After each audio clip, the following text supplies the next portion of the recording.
10 billion views. 2 straight weeks as the most popular character in Chinese television.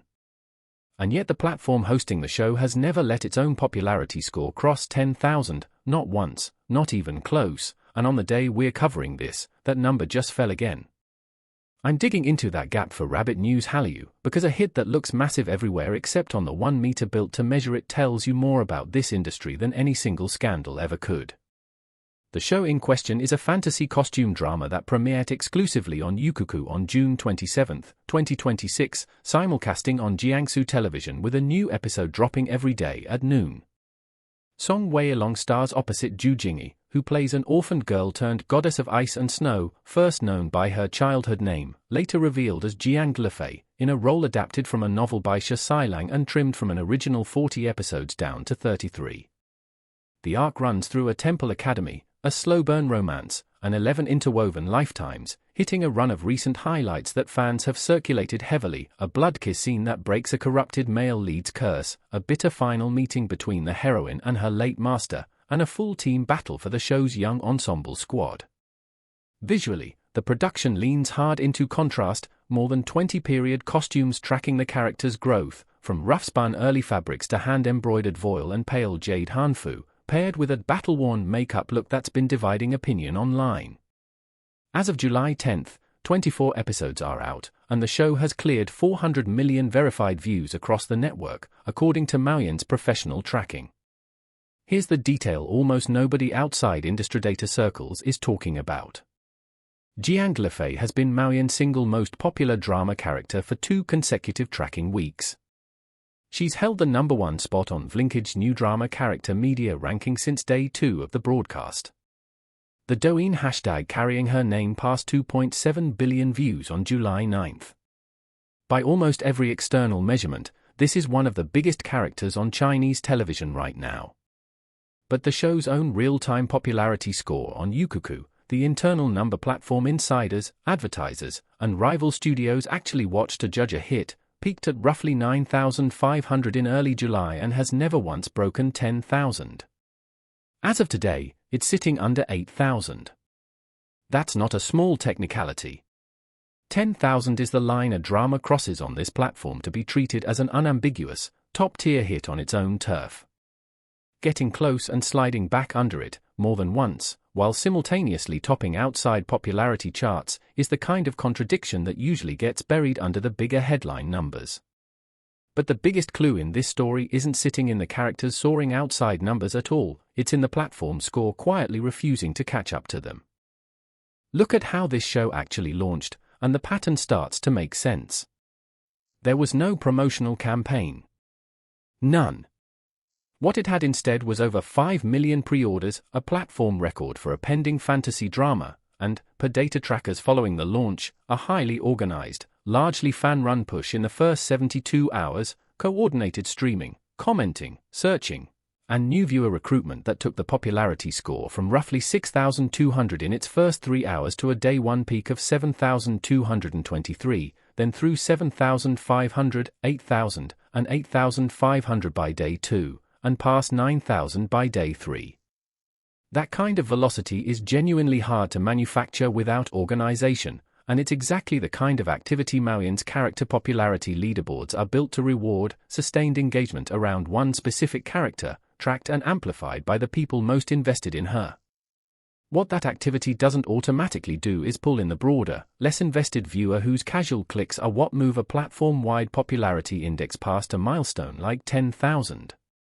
Yunhe's own tracking backs this up. The platform's market share rose from 4.5% on day 1 to 6.8% on day 2, but daily plays on Lighthouse hovered around only 18 million, solid, not a breakout. By July 8, Lighthouse plays had climbed to 22.61 million, and the popularity score still hadn't cleared 9,000. There's a smaller, more human layer here too, even if it's harder to read with certainty. On July 8, Ju Jingyi's official account pinned a post describing her character as her own goddess in this vast world, and the actress posted separately about deciding her own future rather than dwelling on the past, language that leans directly into the character's arc of self-determination. 2 days later, on July 10, she posted footage of herself singing and dancing to a pop song on set, captioned as a break from cultivating, which trended on Weibo specifically because it broke so sharply from the character's usual on-screen restraint. Neither post explains the platform score gap on its own. But set against the timing, right as the score was sliding back under 8,000, they read like the kind of visible, low-risk engagement a performer can offer when the harder numbers aren't moving by themselves. That's a possible reading, not a confirmed one. Nothing in the record says either post was a deliberate response to the data. What's easier to document is how organized the fan side of this has stayed throughout. Beyond the early streaming push, fans have kept running structured daily activities, liking official posts, voting on Douyin, rating on Douban, specifically to defend the characters standing on outside leaderboards. That's a real, sustained operation, and it's a large part of why Jiang Lifei's external numbers have held up this long, even as the show competes for summer attention against other same-period fantasy titles pulling from the same audience pool. It also means the show's most visible success story, the 10 billion views, the back-to-back Maoyan wins, is, to a meaningful degree, a story about fan infrastructure as much as it is about the show itself. And that's where the platform score gap stops being a curiosity and starts being the actual story. Douban's user rating sits between 4.2 and 4.5, with close to 78% of reviews negative, viewers praising the costumes, sets, and pacing while criticizing a dated plot, heavy stylized makeup, and formulaic performances. Across 13 days of broadcast, the show generated 410 trending topics network-wide, fewer than competing dramas airing in the same window. Put those pieces next to each other and you get a show whose fan-facing numbers are genuinely enormous and whose general audience reception is genuinely cool, hot data and cold word of mouth, running in parallel without ever fully merging. The platform score sitting stubbornly under 10,000 isn't a glitch in that picture. It's arguably the most honest single number in the whole dataset, because it's the one metric that has to account for viewers who weren't already fans walking in the door. That gap says something bigger than this one drama.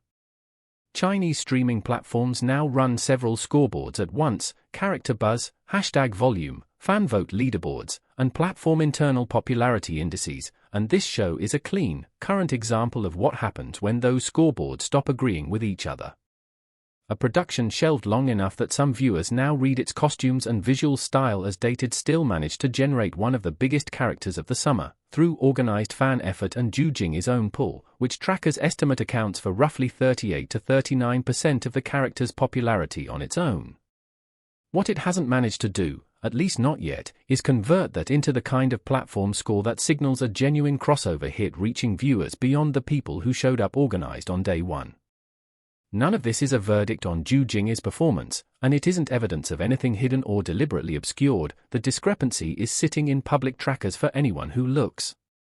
What it is a live example of a tension the whole industry is currently navigating. Fan-driven data operations have gotten sophisticated enough to dominate character leaderboards almost independent of how a show is actually received, while platform-wide popularity scores are still, for now, one of the few numbers that can't be fully organized around. Whether this particular show closes that gap before it wraps its run in mid-July is genuinely open. Whether the gap itself becomes more common across the industry looks a lot more certain. If you like entertainment stories that go further than the headline, the kind that catch the quiet signals most coverage skips right past, Rabbit News Hallyu is built exactly for that. Subscribe if you want analysis, not just news.